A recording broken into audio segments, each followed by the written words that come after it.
Wondering where we're at. There we go. Everything's backwards on the screen, so wow. So, hey everybody. It's good to be here, isn't it? I tell you what, Sunday was good. It was just nice having folks, having visitors. Sunday school, we had people throughout the building, and it was just good. I know you was tickled to death have your so glad to see smiling faces back in class. Yeah. We got ran over. We talked so much. Well, I know we started without you. I'm like, they'll catch us. We'll just go ahead. That's right. I didn't have the answers, but we were talking. Lana, those are the notes right there. Well, yeah, it's. I hope you've had a good week. I had a good time. Went to the KBC Evangelism Conference Monday night and yesterday, and some awesome preaching, and just it was just good. So my friend I go to Haiti with, he met me, and we just had a good time catching up with stuff. We were roommates, and we stayed up late and talked about everything and tried to catch up, but just it was good. It was good to be. Saw several pastors from this area, from Western Kentucky, were there, and pretty good turnout. To me, it was just kind of nice being in a place with other people. It was just like, so this is what it's like. So we're not other people? Huh? Well, I mean, like there's large groups of people. You got a prayer list? Yeah. Huh? You got a prayer list? No. I tell you why. I forgot we was going to have church. That's right. Well, I have my prayer list here from Sunday.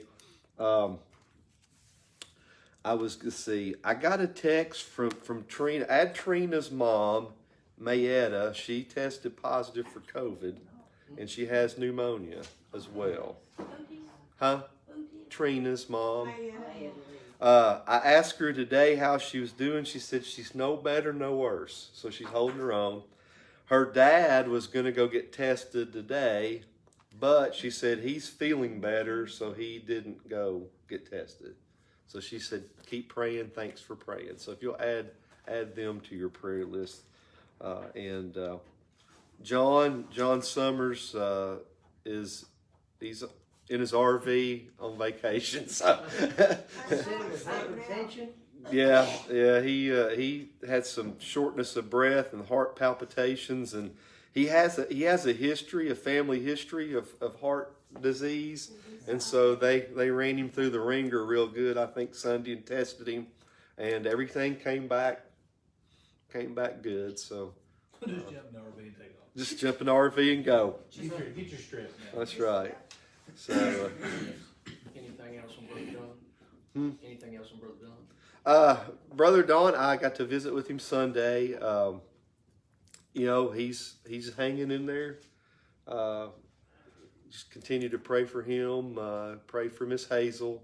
You might want to check, see if they need any food-wise or meals, and maybe check on some things. Monday. Okay. Oh, thank you.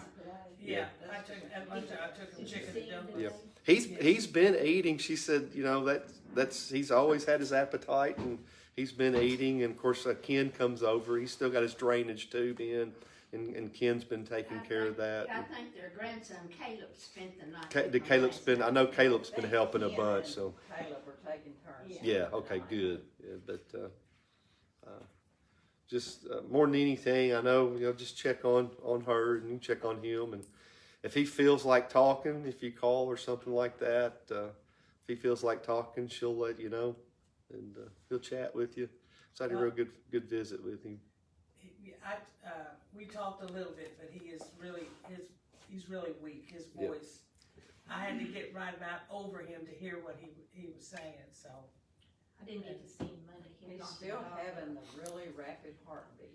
That's where he was at when I got. And the aneurysm. He went to the heart doctor one day this week, and they're trying to regulate his medicine to slow that down a little, but his lung is so bad that his heart's trying to compensate for the lack of oxygen. And there's the fear of the aneurysm rupturing with the heart rate and everything being high. So he was in his hospital bed, but he was sitting there. Yeah, he says he can look out the window and Yeah, well, he's got the TV right at the foot of his bed, so Yeah. he was watching, I I don't know. would- I think he's got two calves too. Hazel said they were calving. I think Ken had one and he had two. I think that they were taken care of. So Well, and I talked to Hazel about, they don't have hospice. Now, I know that's a personal decision, but I told her, I said, Hazel, they'll help you so much.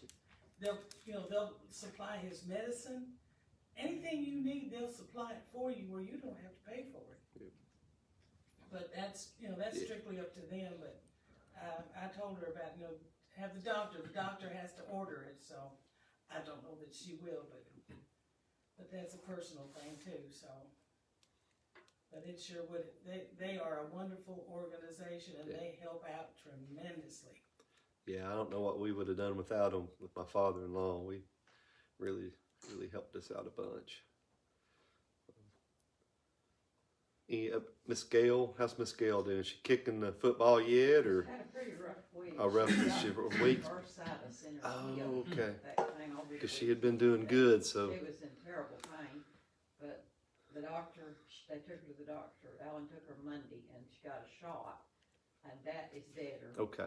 And, she's hoping to get to come home either, maybe tomorrow. Oh, maybe tomorrow. Okay. If everything works out right. She's had a few difficulties with Yeah. a lot of things this week, so.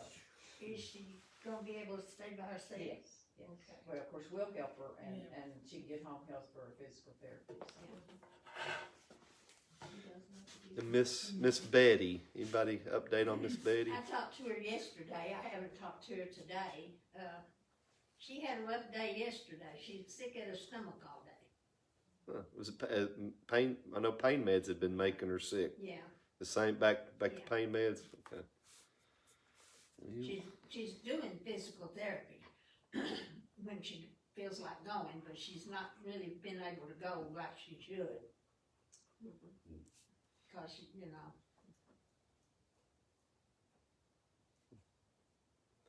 Does anybody have any updates on others? I know I never got the final total on Hudson's. 14,000. I agree. Say they said it was 5 digits, and It was over $14,000. Yeah. okay. I know the food was good. We went through Sunday and got and came back and ate here. Yeah. I think her post was after $2,700 of expenditures, they still made over 14,000. Wow. Anybody got any other updates on our list? Or anybody to add? Remember the Hughes family at Granville, Miss Bonnie passed away Monday. Saw that. They were members of Harmony Baptist. She, I guess, has held about every position Hughes in Market. Sunday school and GAs and every activity they had. Is that Southern Hughes part. Market? Yeah. Okay. They're okay. 'Cause I don't know. I know just the market, and I don't know the family. Okay. Bonnie Hughes family. I don't know if you saw my update for Hour of Hope Haiti. I don't know. It's situation's bad. It's real bad. I posted it.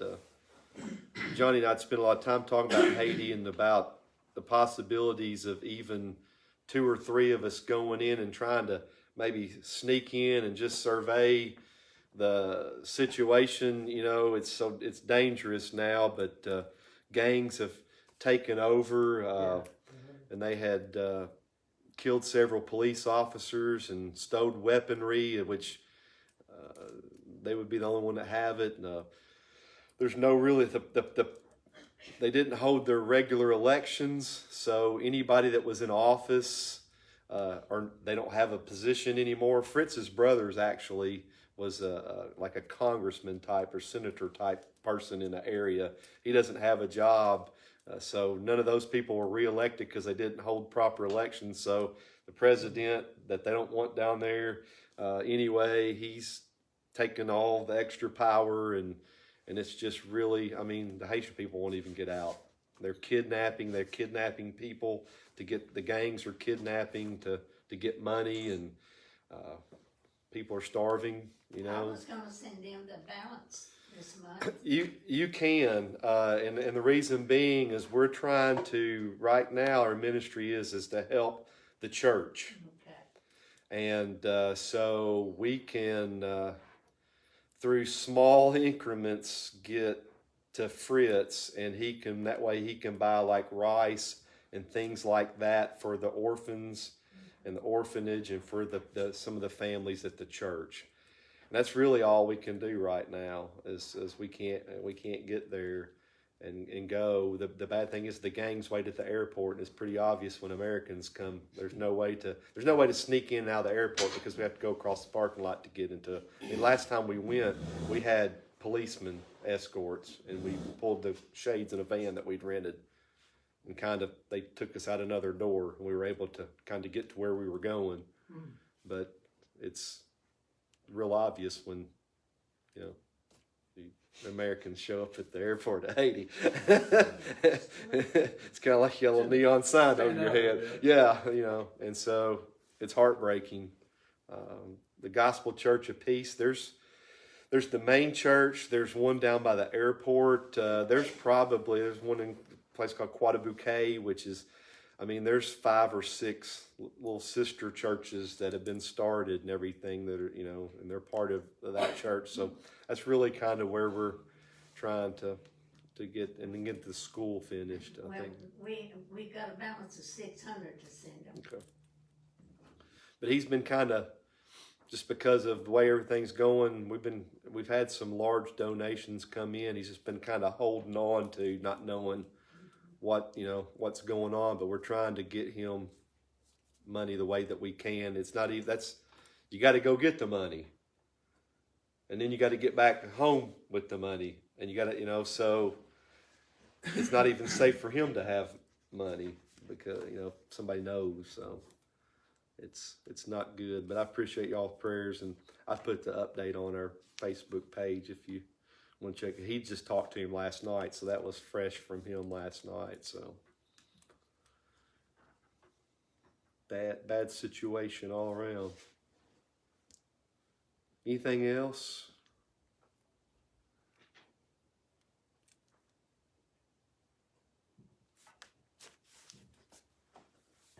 Quiet bunch. I've got a job interview tomorrow You got a job, okay? with the Merriman House. A couple of different positions, but Okay. so we'll see how God leads in that. Tomorrow. Do you have a time? 2 o'clock. 2 p.m. All right. Keep me posted on how it goes.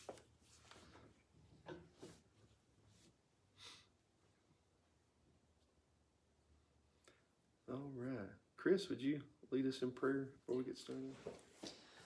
Father God, we thank you to be able to be back in your house on Wednesday night and fellowship with one another and hear the lesson that you laid on Brother Tim's heart. I just ask you to be with each person on our prayer list, each life and each situation, and work with that situation however you see fit. Just be with us tonight. Be with this church each and every day. In your name I pray. Amen. Amen. Well, tonight we'll start a study on Exodus. I guess it was probably about 2. I've written 2 Bible studies in my entire life, and one was on Exodus, and the other was on Revelation. And I guess it came about where I was looking for something to teach youth, and I was kind of frustrated with the material that was available. So I decided to write my own, and this is it. I was going through some stuff, and I found it.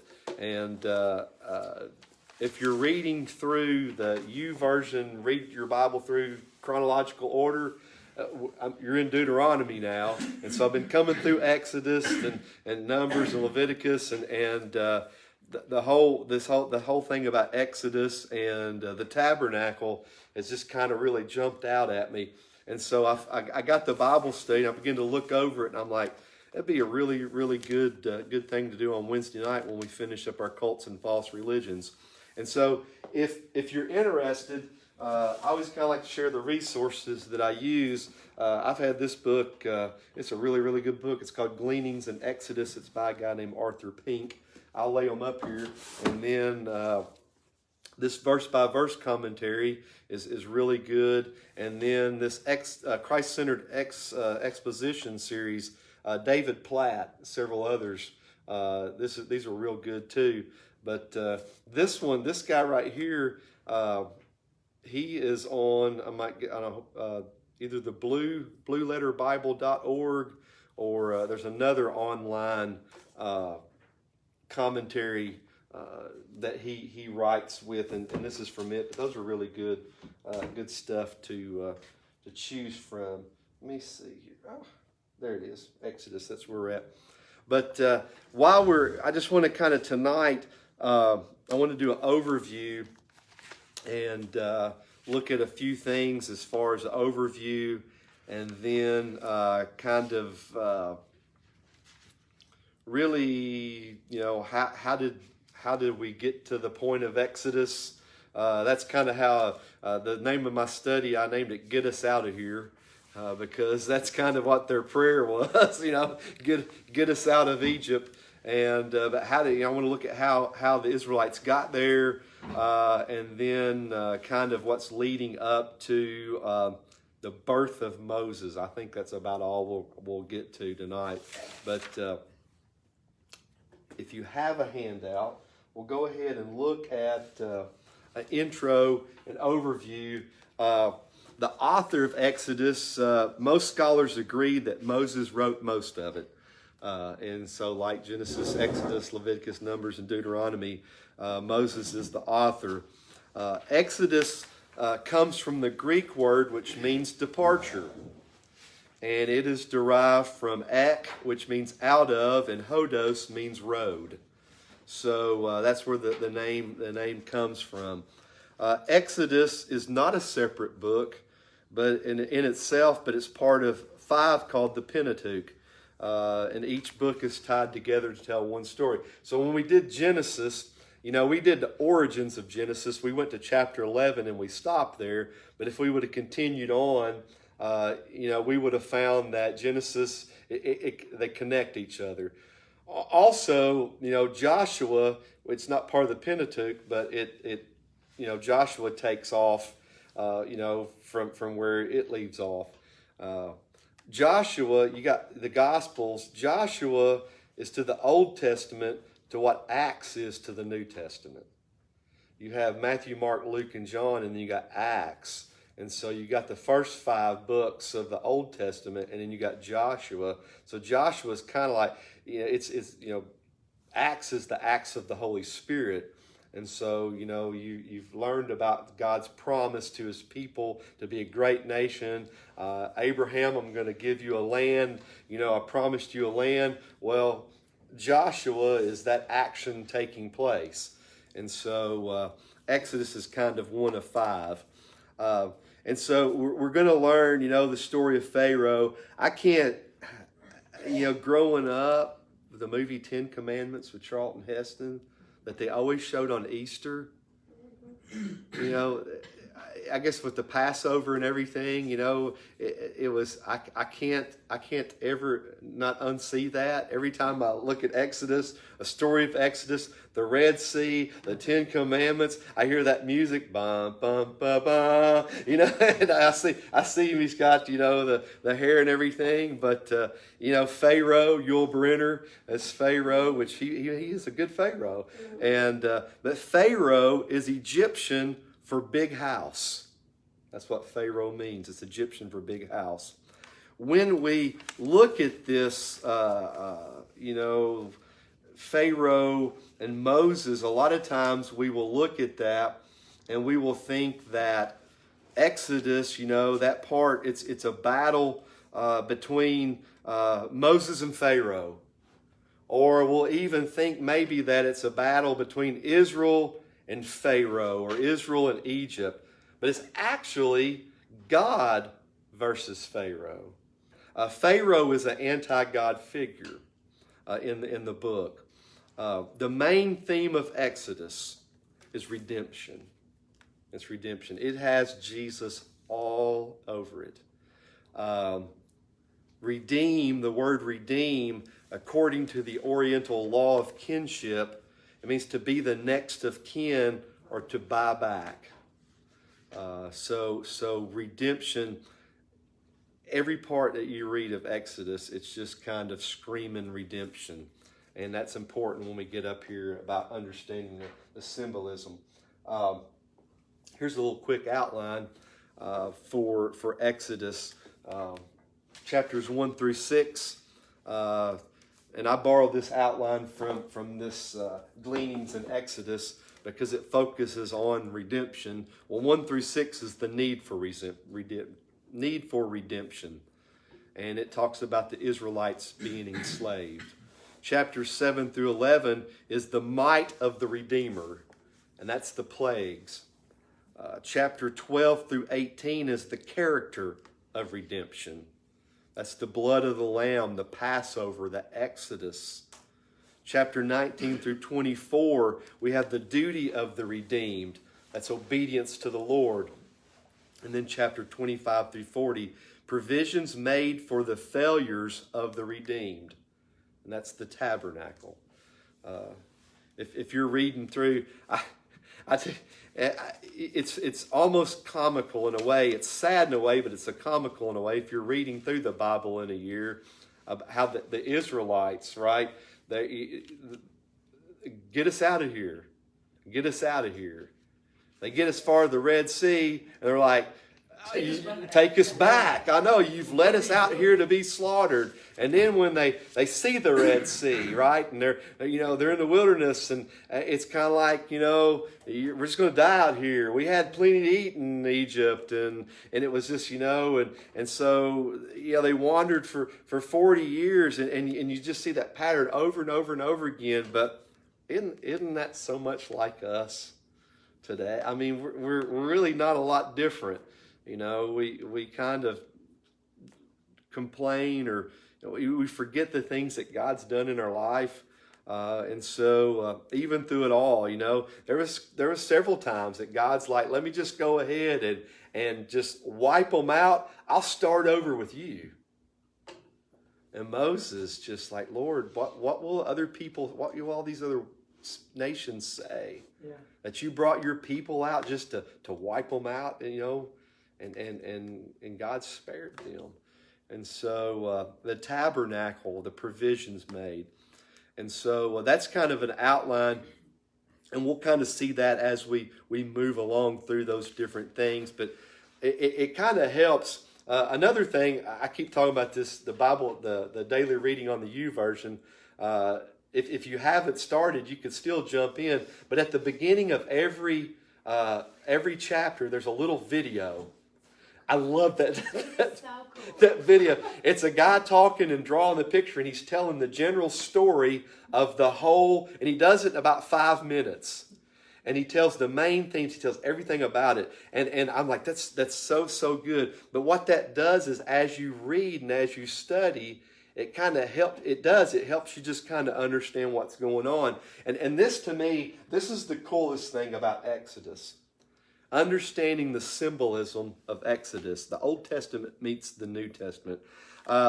We've talked about this before. I've mentioned the word, it's Christology or Christology, depending on how you want to pronounce it.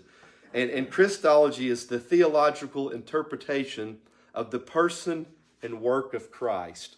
Or it's the branch of theology dealing with the nature, person, and deeds of Jesus Christ. And so it's all through Exodus, and these are the ways that they are. The deliverance of Israel from Egypt, that's the Old Testament. Well, it's a symbol of the redemption of Christ in the New Testament. In the Old Testament, we have Israel in Egypt. Well, that's our place before we were saved. Then we have Egypt itself. Well, Egypt is the world system away from God and opposed to Him. And then we have Pharaoh, the enemy of God, the adversary, the devil, cruel bondage of the enslaved Hebrews. Well, in the Old Testament, that's symbolism for the dominion of sin over us. We're in bondage. We're enslaved to our sin without Jesus. The groaning of the Israelites, well, that's symbolic for the conviction of our lost condition.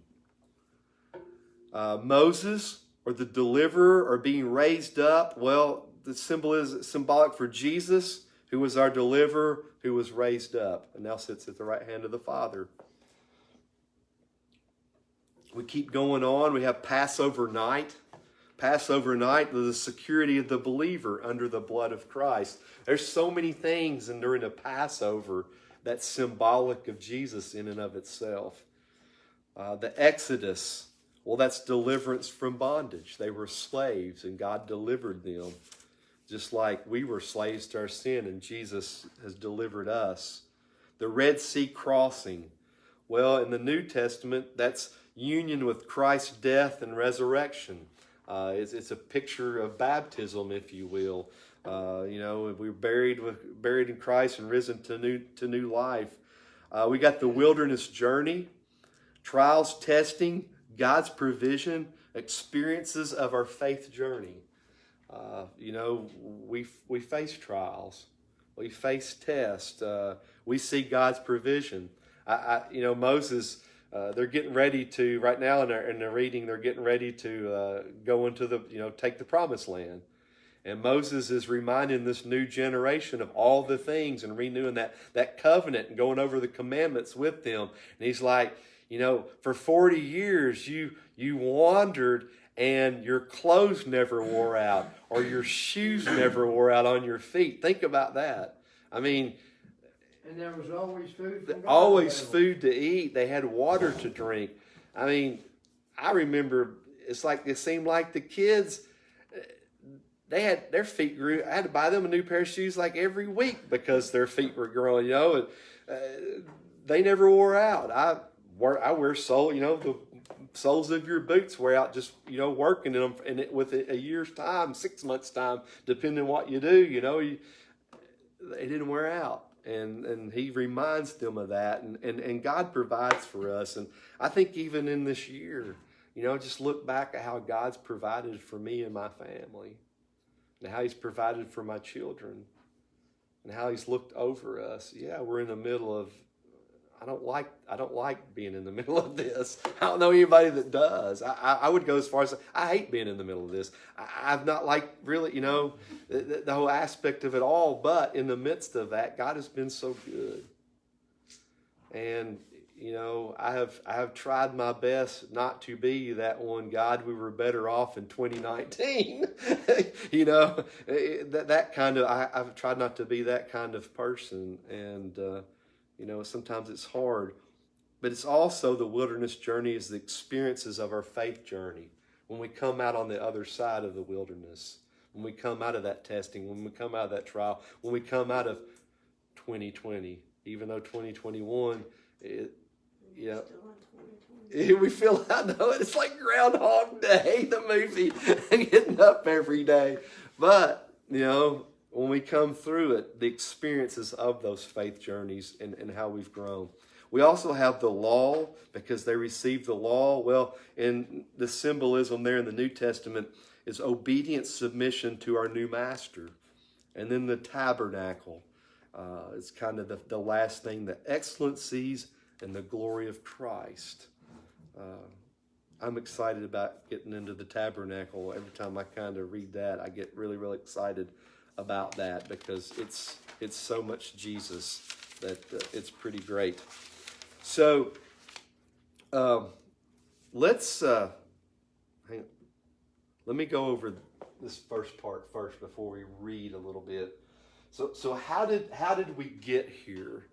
There's a timeline. How did the Israelites wind up in Egypt in the first place? And you all know this. It's not like you don't know, because you kind of know that, but it goes back to really Genesis 37, 18 through 36. Joseph is sold into slavery. That's kind of really how it all began. Then Joseph was sold to Potiphar in Genesis 39, 1 through 6.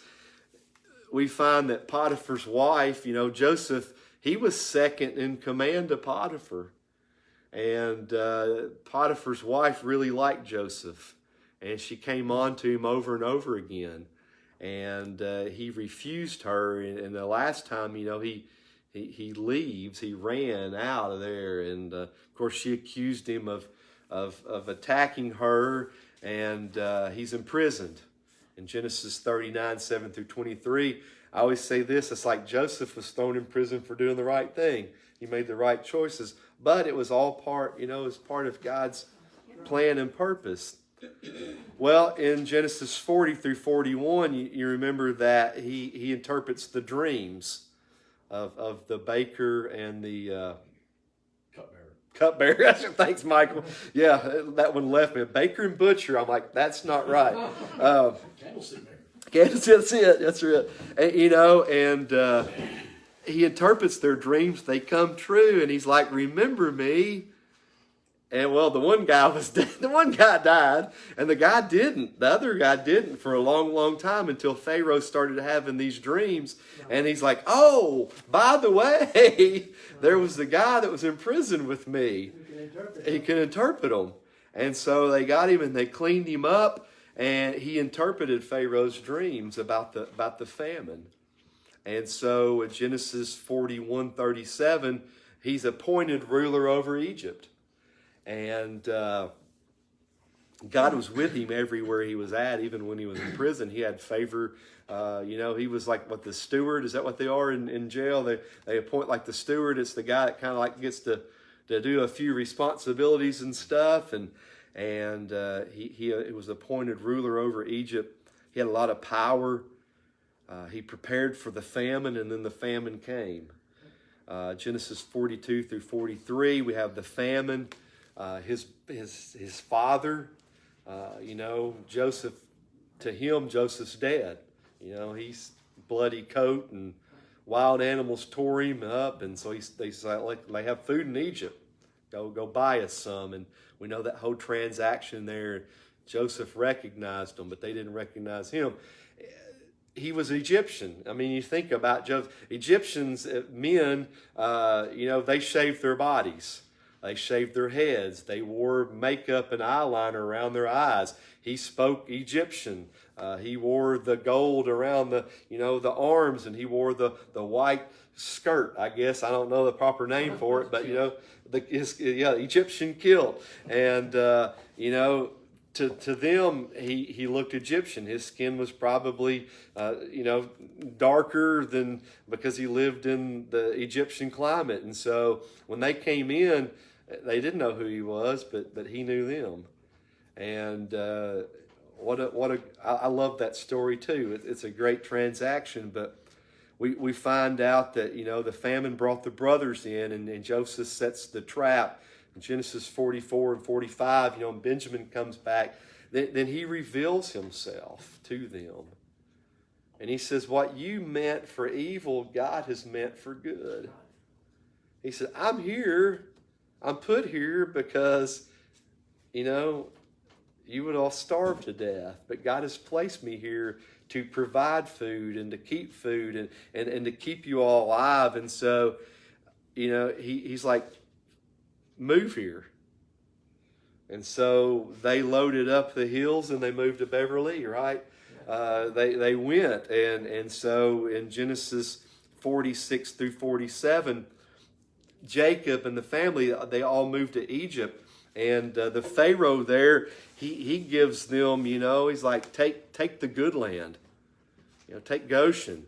And well, your family is definitely welcome there. And then we find in Genesis 50 that Joseph dies. But he had a request. He says, carry my bones back to the land that God has promised.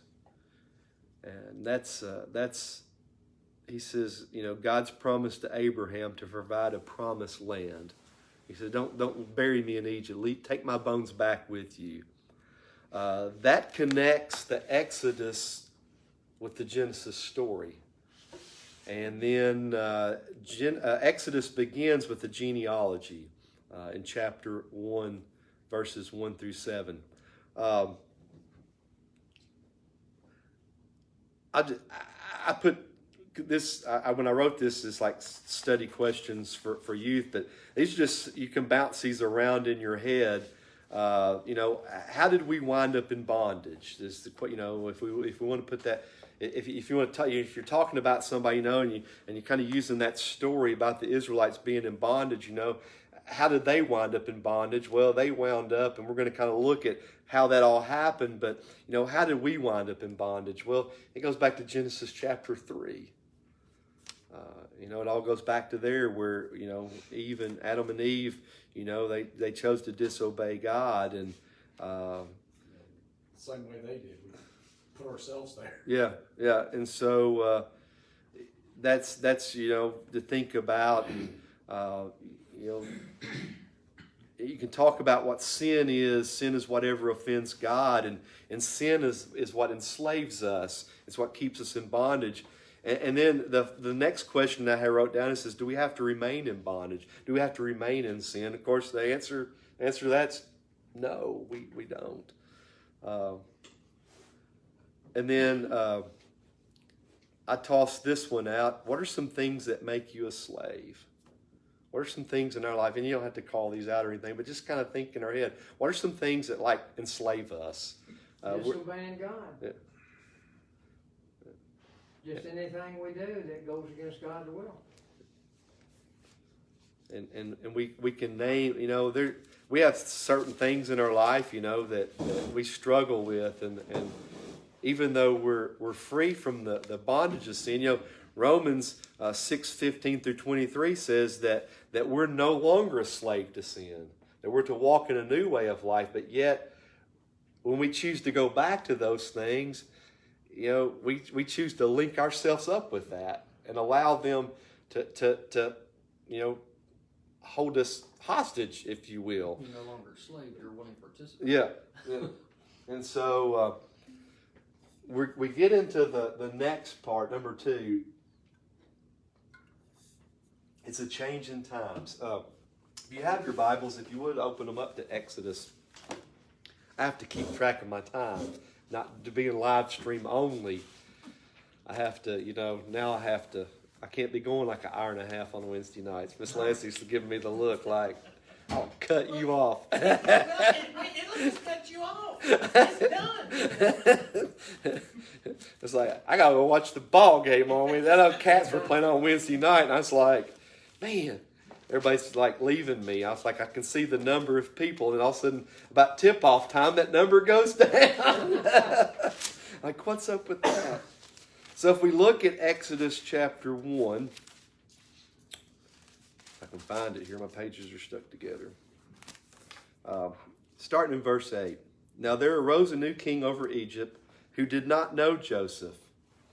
And he said to his people, behold, the people of Israel are too many and too mighty for us. Come, let us deal shrewdly with them, lest they multiply. And if war breaks out, they join our enemies and fight against us and escape from the land. Therefore they set taskmasters over them to afflict them with heavy burdens. They built for Pharaoh store cities, Pithom and Ramses. But the more they were oppressed, the more they multiplied, and the more they spread abroad. And the Egyptians were in dread of the people of Israel. So they ruthlessly made the people of Israel work as slaves, made their lives bitter with hard service in mortar and in brick and in all kinds of work in the field. And all their work they ruthlessly made them work as slaves. Then the king of Egypt said to the Hebrew midwives, one of whom was named Shiphrah and the other Puah, I love that name, Puah. When you serve as a midwife to the Hebrew women and see them on the birth stool, if it is a son, you shall kill him, but if it is a daughter, she shall live. But the midwives feared God and did not do as the king of Egypt commanded them, but let the male children live. So the king of Egypt called the midwives and said to them, why have you done this, and let the male children live? And the midwives said to Pharaoh, because the Hebrew women are not like the Egyptian women, for they are vigorous and give birth before the midwife comes to them. So God dwelt well with the midwives, and the people multiplied and grew very strong. And because the midwives feared God, he gave them families. And the Pharaoh commanded all his people, every son that is born to the Hebrews, you shall cast into the Nile, that you shall let every daughter live. So, how did the Israelites go from being favored to becoming slaves? Well, there was a new king. And that new king did not know Joseph or anything about Joseph or care about Joseph. And he decided that the Israelites were many and that they would overthrow them if they became, or they would partner with another country. So what he decided to do, there was three things: slavery, oppression, and genocide. Population management, if you will. Well, enslavement was the first thing that he tried. Enslavement was to keep numbers to a manageable mass. Enough for forced labor, but not enough for rebellion. So that was his first attempt.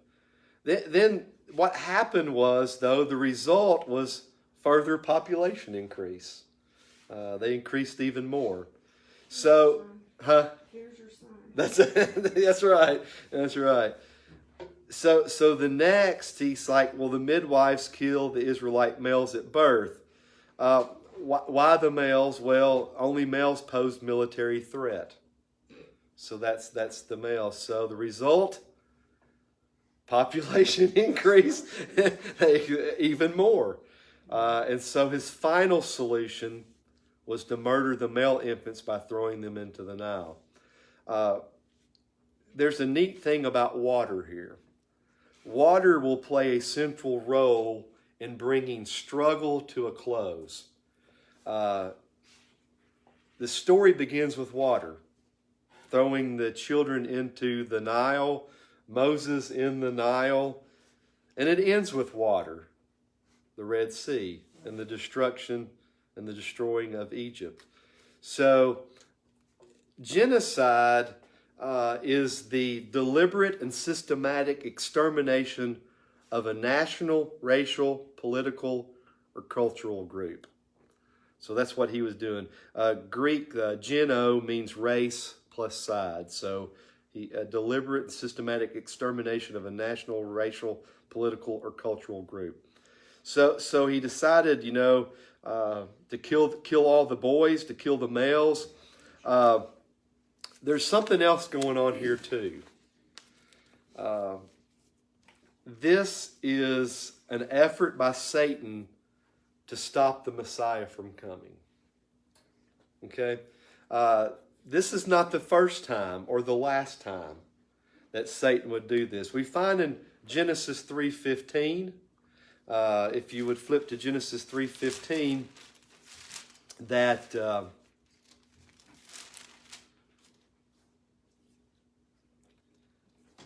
he attempted to do that by causing Adam and Eve to sin, but we find that God says, I will put enmity between you and the woman, and between your offspring and her offspring. He shall bruise your head, and you shall bruise his heel. So there's the promise of the coming Messiah. So Satan's plan from that point on was to stop that from happening. And so by killing all that, it wasn't just an act from Pharaoh, a decree from Pharaoh, because he was afraid of military overthrow, but it was a plot from Satan, because he knew that through Israel the Messiah was going to come, and if I can kill all the male child, maybe possibly that's him. Well, if we go to Esther chapter 3. The story between Mordecai and Haman. Haman puts out a decree to kill all the Jews. And that's where Mordecai went to Esther and says, you got to go to the king and expose his plan. Well, you just didn't go to the king. Even though she was the queen, she had no audience with the king unless the king called for her. If you showed up, you're dead. And it just shows the courage of this young girl. And she was able to get an audience with the king and expose Haman. But that law had already been in decree. And so, he'd built the gallows and everything. And the decrees had gone out to all the towns. Well, that was another plot for Satan to kill and eradicate the bloodline. The next one we find, it's really, really similar to Pharaoh's, Matthew chapter 2, 16 through 18. What does Herod do? Kill boys. Kill all the male babies. He'd heard about a king, so kill all the babies 2 years and under. It's not coincidence. It's not coincident at all. It's Satan's attempt to stop the Messiah from coming, because he knows what's going to happen. We are introduced in Exodus chapter 1 to two faithful nurses, Shiphrah and Puah. They feared God, not Pharaoh. Let me see if I can find this note real quick. Midwives, Shiphrah, her name means dawn or fair, D-A-W-N, dawn, like the dawn. Fair, and Puah means fragrant or splendid. Now, midwifery, I don't watch Tale of the Midwife on PBS. My wife, I agree to say, some of you all may, but midwifery is a profession where providers give prenatal care to expecting mothers, attend the birth of the infant, and provide postpartum care to the mothers and her infant. Practitioners of midwifery are known as midwives.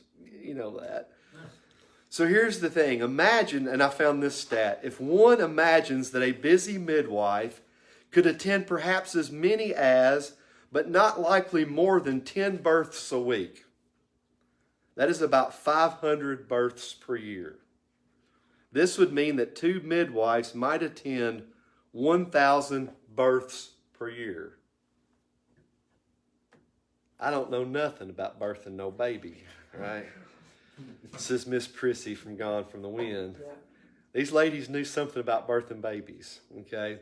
They weren't the only two. There was a lot. If you imagine if they're multiplying at the rate that, the scripture says that when you get to the census that's taken later of all the, it's estimated about 2 to 3 million people were a part of the Exodus. That's a lot of babies. And so these two ladies, they feared God. They feared Pharaoh. They feared his power. Okay, Pharaoh was the most powerful man in the world at that time, and they were probably afraid of him. But they feared God more. They feared God more. Yeah, And it makes you wonder if there was multiple midwives. It only mentions those two. How many of the babies were killed? And they still grew in the population. And those two were mentioned. Like I said, they weren't the only two. But those two. It's like Shadrach, Meshach, and Abednego. They weren't the only. They weren't the only three Israelites in captivity in Babylon. But they were the only three that stood. Didn't bow. Because they feared God, for them the choice was clear. The civil government commanded something that was clearly against God. The midwives did the only thing that was right. They obeyed God rather than man.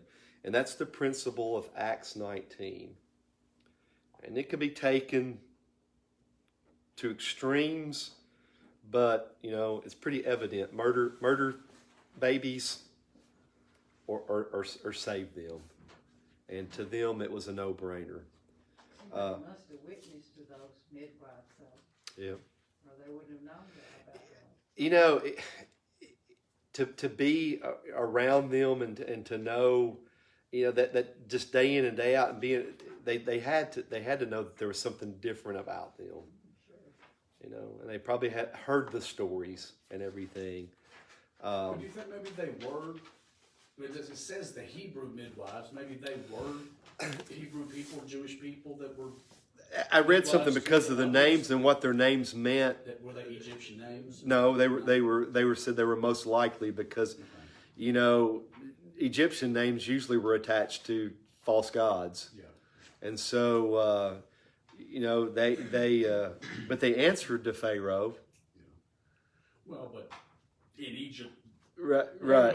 Yeah. Yeah. In Egypt, he was God. It's almost like they had to give a report or something, you know, because they were for him. They took a stand, didn't they? They took a stand.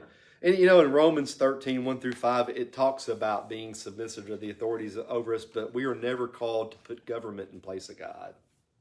That's the bottom line. To think all this started from 70 men. That's what it said. The family was 70 men in that Yep, family. yep. And they reckon they had multiple wives, or each of them just had one wife. They had multiples. They hadn't got the, you know, any of the commandments and everything as far as that. That was all pre-commandments and pre-law. And You think God ever intended for them to stay in Egypt for that long? Because, you know, they went over there because of the famine, but they didn't come Right. back when things got better, evidently. They liked it over in Egypt. I've always thought maybe they kind of started liking what was over there and they didn't really want to return, and then they got in trouble. yeah, but there was never anybody kind of raised up to lead them to the, you know, they had the promise of the promised land, but yet they never really had anybody that. But they came over into Egypt Yeah. because of the famine. So and it was just a family that Yeah. came. So what I'm saying is, when the famine was over, let's go home, family. Yeah. You know, but that never happened. Well, I've always thought that they fell into Egypt's sin and they liked it. It was. And they It was. just stayed. It's possible because you know, they so quickly turned with the golden calf, I think they just fell into it and they liked it. Well, and evidently they had pretty good food there. Stay in sin too long and then Yeah. you don't want to get out. Yeah. You know, that's just what I've always. I don't think God really ever intended them for them to stay that long, but. That's a good point. They didn't always do what God told them to do either, though. We don't either. Not sure about that. And then there's the other question about that. You know, is it okay to lie? That's the, you know, they lied to Pharaoh. Well, it's assumed that the midwives lied, but they may not have lied. That may not be the case. They may have been telling the truth about the Hebrew women. If they were They having may that have many intentionally babies. drug their feet Yep. to get there after they'd Yep. already given birth, so they didn't have to lie. It's possible that the midwives couldn't explain how the Hebrew women gave birth the way that they did. And they were just like, we don't know how they do it. I mean, It's a Can't stop them. yeah. It's a In either way, God blessed them not for their answer to Pharaoh. God blessed them because they were brave and obeyed God. That's why he blessed them. That's you know, kind of all in that. I guess we got time. We'll wrap up. I was looking over anything else. I think that's kind of about where we're going to stop. Next week we'll get into the birth of Moses, and we'll kind of start on this journey. But it's kind of you know, to see the perspective where we're at, how they got there, why they were in bondage. I was trying to see if I had any other notes of worthiness. I think I used them all. Anybody got any questions or comments? That's a good thought, Charlotte. It's probably, I mean, Same way it is today. When things go bad, we think it's our fault, but maybe God leading us in another direction to do what we need to do, and it helps us on through that into a better way of life.